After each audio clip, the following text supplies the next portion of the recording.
On fait un grand écart. On vous parlait tout à l'heure de cette invitation lancée. Il est là, c'est Henri Louis. Bonjour Yorana. Yorana. Faut être gentil avec toi alors, parce que toi tu fais quoi alors? Du Krav Maga, c'est ça? Krav Maga, en fait, Krav de Maga. la self-défense. Self-défense. On va en parler. Il y a un rendez-vous important, c'est samedi et c'est gratuit. C'est l'initiation, c'est de la découverte peut-être pour ceux qui nous écoutent et qui iront. C'est un séminaire multidiscipline. Alors, ce qui te concerne, le Krav Maga. À chaque fois je dis manga, mais c'est Maga. Beaucoup le disent ou pas manga, non? Non, ça va. Il y a que moi, je suis une exception. Boxe thaï et puis MMA. Oui. Ok. Alors j'ai souhaité m'associer avec ces deux disciplines qui sont complémentaires au Krav Maga, parce que nous sommes une discipline qui est généraliste. C'est-à-dire que ça reprend un petit peu les techniques des c'est pas autres. Que ça reprend, c'est qu'on a des similitudes. On fait tout ce qui est combat pied-point, combat au sol, avec en plus des problématiques d'armes diverses, avec des modules d'anticipation, d'évitement de combat, des modules de combat et des modules de fuite. Et ces deux disciplines, pour moi, sont complémentaires au Krav Maga, et c'est pour ça qu'elles sont avec nous samedi. Ils ont répondu à l'invitation immédiatement, j'imagine. Quasiment. Ouais. Vous vous connaissez bien déjà entre vous? Un petit peu. L'AS Tahiti Fearless, il intervient déjà dans mon club pour travailler tout ce qui est combat pied-point. Parce que c'est quelque chose, comme je te disais, qui est complémentaire et qui est important, parce que quand on doit combattre en Krav Maga, automatiquement, on part sur du pied-point, on est dans la rue, et donc la boxe thaï, ça correspond. J'aimerais éclaircir quelque chose, parce que on parle quand même de stage, de self-défense, de sport de combat. Ça peut, en cette période où on entend beaucoup de délinquance chez les jeunes, ça peut être mal compris de la part de certains de nos auditeurs, et c'est tout à fait compréhensible. On apprend aux jeunes à se battre, donc on n'a pas fini. C'est le serpent qui se mord la queue, il va y avoir encore plus de violence dans la rue. J'imagine qu'on aborde souvent le sujet. Avec toi, qu'est-ce que tu réponds dans ces cas-là? Alors j'ai pas trop de problèmes là-dessus. Après, j'ai envie de vous dire, c'est surtout ce qu'il faut chercher, c'est ce qu'a le coach dans la tête. C'est pas parce que vous apprenez à des gens à se défendre ou à combattre que les gens qui sont vos élèves vont détourner l'apprentissage. En fait, ça dépend comment vous les formez. Moi, jusqu'à présent, j'ai pas eu de soucis, et les autres clubs avec qui je suis partenaire n'ont pas ces problèmes-là. Ils ont beaucoup de jeunes. Parce que vous leur enseignez, vous leur inculquez les valeurs, quoi. C'est ça. Tu fais une différence entre défense et combat, ou le combat est dans la défense? Tu les sépares? Comment tu analyses les deux mots? Self-défense, dans des défenses, on se défend. Si on m'attaque, j'ai du répondant parce que j'ai appris à faire du Krav Maga ou de la boxe thaï ou du MMA. Et le combat, c'est le combat, c'est quand on a épuisé toutes les solutions pacifiques. Ok, donc on passe quand même par on n'a plus le choix, quoi. C'est votre vie, et qu'est-ce que vous voulez faire? Est-ce que vous voulez subir? Est-ce que vous voulez être une victime? Vous voulez sortir de là fort? Donc parfois on n'a pas le choix, il faut combattre. Il faut combattre. Alors c'est gratuit, c'est pour à partir de 14 ans jusqu'à 65 ans, c'est mixte en plus, garçon-fille. Qu'est-ce qu'ils viennent la plupart d'entre eux rechercher justement? C'est avoir quelques outils pour se défendre en cas où, pour avoir de l'assurance aussi, parce que le sport, on sait qu'il a ses valeurs quand on a un entretien. Alors on va pas faire une prise ou combattre avec son futur employeur, mais ça permet d'avoir une assurance, d'une certaine canalisation de son énergie, non? Tout à fait. Ça vous permet de mieux gérer votre stress au quotidien.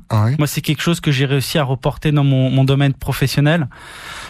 Je gère beaucoup mieux la pression et le stress. Il y en a qui viennent pour augmenter aussi leur confiance en soi, parce que souvent c'est des petits gabarits, et donc ils peuvent être plus facilement impressionnables. Et du coup, le fait de les faire travailler, pour eux, c'est beaucoup plus simple. Ils sont déjà préparés à ce qui peut arriver dans la rue.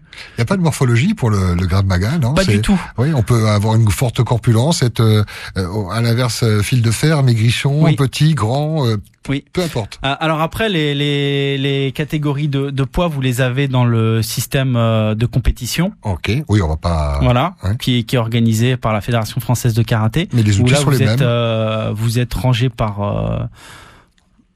Alors, plus par âge que par poids, mais après les binômes s'équilibrent. Parce que c'est beaucoup plus simple. Mais dans la réalité du Krav Maga, il n'y a pas. C'est pas comme en boxe, on va opposer des gens de même poids. C'est la réalité de la rue, donc on prend ce qui vient. Krav Maga, on a l'impression que c'est quelque chose de nouveau, parce qu'on en entend plus maintenant, mais ça date des années 30.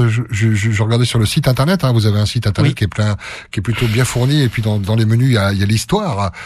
Les années 30, c'était quoi? C'était le Mossad, Alors pas du tout. Historiquement, Imi Lichtenfeld a développé ça en Europe de l'Est quand il a été parqué dans les ghettos par les Allemands. Ok. Et donc étant parqué avec sa famille et ses amis, il n'avait pas le droit aux armes pour se défendre. Et donc c'est de là qu'est né le système. Ils se sont dit on a différents problèmes avec les gens dans la rue qui nous veulent pas du bien. Comment on peut faire à main nue pour rester vivant? Il n'y a pas d'accessoires, c'est vraiment à main nue. On utilise le corps et ses points faibles. Oui, principalement en Krav Maga civil. Et après, quand il a immigré en Israël, il a développé son système et ça a été repris par l'armée israélienne. Okay. Il faut pas oublier qu'au départ, le Krav Maga, c'est une discipline militaire. Ce que moi j'enseigne, c'est quelque chose d'aseptisé pour les civils. Voilà. Donc il y a quelques différences dans les techniques. Et très rapidement, on prend, excuse-moi l'expression, on prend vite son pied. Je veux dire, on trouve plaisir parce que dès le début, dès les premiers cours, on a des techniques qui permettent de se défendre. On est sur la défensive. Pas que. Dès les premiers cours, on est capable de sortir des techniques et de se défendre. C'est l'objectif, c'est d'avoir un système simple et efficace. On n'est pas là à se complexifier la vie, à faire des clés, des projections. Ça, c'est après qu'on est dans les niveaux confirmés. Et quand on commence à avoir de l'expérience, à bien connaître. Alors c'est répété, c'est comme un outil. Il faut sans cesse l'utiliser pour que ce soit un mécanisme d'autodéfense ou d'attaque. Il faut que ce soit instinctif, quoi. C'est comme ça que qu'on commence vraiment à avoir les efforts effectués. Tout à fait, il faut répéter, faire ses gammes comme un musicien. On a des gammes en Krav Maga. Voilà. Alors déjà, il y a besoin de rien. Est-ce qu'il y a quand même des vêtements appropriés au Non, une tenue de sport standard avec des baskets et puis ça suffit. Pas la peine d'avoir de la souplesse, de faire... non. Pas du tout. Moi, je prends les gens comme ils sont et j'adapte les exercices en fonction de ce qu'ils sont capables de faire. Et du coup, alors on a cette souplesse de lieu d'entraînement parce qu'il n'y a pas besoin de tatami comme on peut trouver dans un dojo, pour le judo, pour le karaté, ou alors il y a une salle qui est appropriée avec quand même quelques accessoires. Ça dépend des clubs. Là d'où je viens en métropole, on a le modèle, c'est des tatamis de judo, puisqu'on est beaucoup dans des salles communales. Au moins pour l'amorti, quoi. Le but c'est pas de se faire mal, quoi. Voilà. Ouais. Après, ici, moi, depuis que j'ai ouvert mon club à Tahiti, je suis dans la rue. Ok. Donc, on est sur le sol. Et des fois, on apprend à amortir, justement. On apprend à amortir. On fait très attention aux chutes pour pas blesser les élèves. Parce qu'il faut pas qu'ils se blessent à l'entraînement. Et ça leur fait comprendre que dans la rue, dans une situation réelle, il faut pas aller au sol. Je t'ai pas posé la question, ça fait combien de temps, toi, que tu baignes dans le Krav Maga? Ça fait 8 ans cette année. Et 3 ans que je suis instructeur. Instructeur. Comment on devient instructeur? Est-ce qu'il y a des grades un peu comme au judo? Je compare à ce qui est plus connu, quoi. Des ceintures, des... Tout à fait. Oui. On a le système fédéral, Fédération française de karaté, qui fonctionne avec des ceintures. Donc aujourd'hui, moi, je suis titulaire d'une ceinture noire première dan en Krav Maga. Je savais qu'il fallait pas t'embêter. Je l'ai vu en rentrant. Avec un DIF, comme au karaté, il faut un DIF pour prétendre à enseigner. Et j'ai en plus la culture Krav Maga Global, qui est l'organisation à laquelle je suis rattaché pour le Krav Maga, où je suis gradé 1 et instructeur. D'accord. Et cette formation-là se fait en 2 fois 12 jours en métropole à La Rochelle. Ça va, c'est pas très long, mais c'est super intensif par contre. On fait de 9h à 18h, 2 fois 12 jours, donc c'est pas mal. Et tes élèves, quelles sont leurs premières impressions? Qu'est-ce qu'il en vient après quelques heures de cours? Est-ce qu'ils te font un petit peu le reporting de leur vie de tous les jours? Ils se sont fait agresser, ils se sont défendus, ils ont trouvé un point faible chez la personne qui les embêtait? Est-ce que tu as un retour comme ça d'expérience? Pas tant sur les agressions, c'est plus sur la sensation de bien-être. Ils se sentent beaucoup plus confiants et beaucoup moins stressés dans leur quotidien. C'est plus ça. Après, moi, j'ai un profil d'élève qui est plus 25, 35 ans, voire un peu plus, et des parents. Voilà. J'ai 2 adolescents dans le club, après, qui sont les enfants de parents d'élèves. Ouais, on disait de 14 ans à 65 ans, ça fait une sacrée brochette de génération. Oui. Chacun vient chercher ce qu'il veut, en fait. Chacun voit midi à sa porte. C'est ça. Après, on adapte le Krav Maga à nos besoins. Les heures de cours durent combien de temps et ça se passe quel jour? Alors, moi, je fais des cours d'1h30. Ouais. On est au stade Banbridge. Et on repart lessivé après 1h30 ou ça dépend, ça dépend des cours, parce qu'on fait des cours cardio, des cours un peu moins cardio. On a aussi des cours avec que du combat, on fait que du pied-point. Donc ça dépend du thème du cours. Après, j'essaye de pas fracasser les élèves parce que le but, c'est qu'ils puissent aller travailler le lendemain. Non, mais que ce soit physiquement ou en termes de fatigue. Le but, c'est quand même qu'il reste opérationnel. Je veux pas qu'il passe 3 jours au lit après un cours. Bien sûr. Après, j'imagine que quand on leur montre une clé, une prise, je sais pas comment on appelle ça, il faut, alors peut-être pas aller jusqu'au bout à agenouiller la personne, mais lui faire comprendre que si on va plus loin, si ça on peut... on fait les amener au sol. Ah oui. Après, on fait pas... Et peu importe le gabarit, on peut avoir quelqu'un, un colosse qui passe 3 heures par jour dans une salle de musculation. C'est beaucoup plus dur. Après, c'est une question de croyance. Est-ce que vous croyez que vous pouvez vous défendre ou pas? C'est la seule limite, c'est votre esprit. Je rentre un peu dans ton intimité, mais j'ai découvert que tu avais des enfants. Tu leur apprends également au quotidien, peut-être pas, mais est-ce que tu leur enseignes? Pas encore, parce que si vous voulez, le Krav Maga qu'on enseigne aux enfants, c'est pas le même. Notamment dans la pédagogie, c'est pour ça que moi je prends à partir de 14 ans dans mon club. Je traite tout ce qui est problème d'adultes. Viol, agression, enlèvement.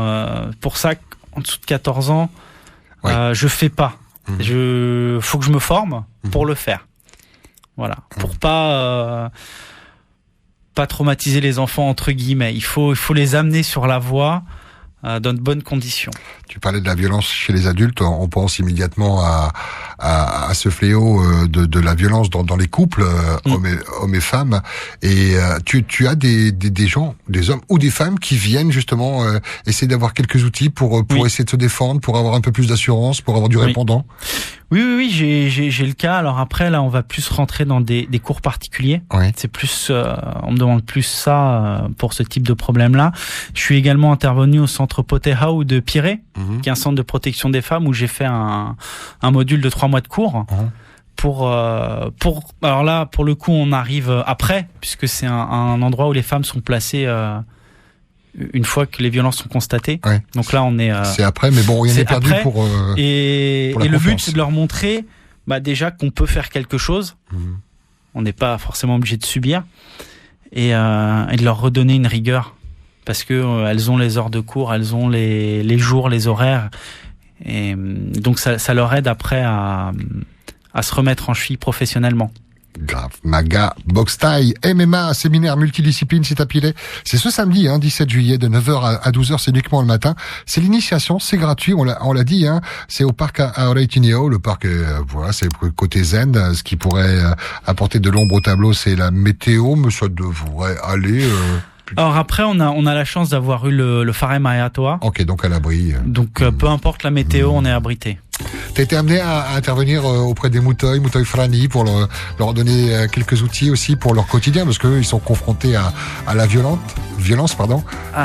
J'ai pas eu ces appels. On n'est pas venu me chercher pour ça. Donc après, moi, je cours pas forcément après, mais je suis ouvert.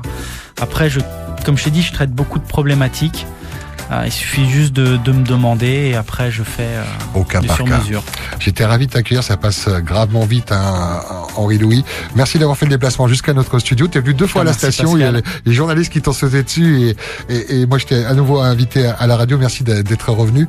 Et je te laisse le mot de la fin, c'est l'occasion de remercier des gens, de passer une information où je t'ai pas posé la question. Si tu en fais ce que tu veux. On va remercier les clubs partenaires, la S Tahiti Fearless et Sphère MMA pour avoir bien voulu intervenir samedi. Voilà, d'où le multidiscipline, séminaire à Pilet, samedi de 9h à 12h. Il n'y a pas de rendez-vous d'inscription, on vient sur place. Ah si, excuse-moi, j'ai oublié de préciser ce point. Il faut s'inscrire par avance, donc par mail à kmgtahiti@gmail.com ou par ma page Facebook Krav Maga Tahiti. parce qu'on est toujours sous une jauge sanitaire. Ah oui. Et donc je peux pas accueillir 100 personnes, j'ai pas le droit. Krav Maga Tahiti, K-R-A, Krav avec le V, donc Krav Maga. Tahiti, tout collé, kravmagatahiti.com, aussi le site internet qui est bien fourni. Merci beaucoup.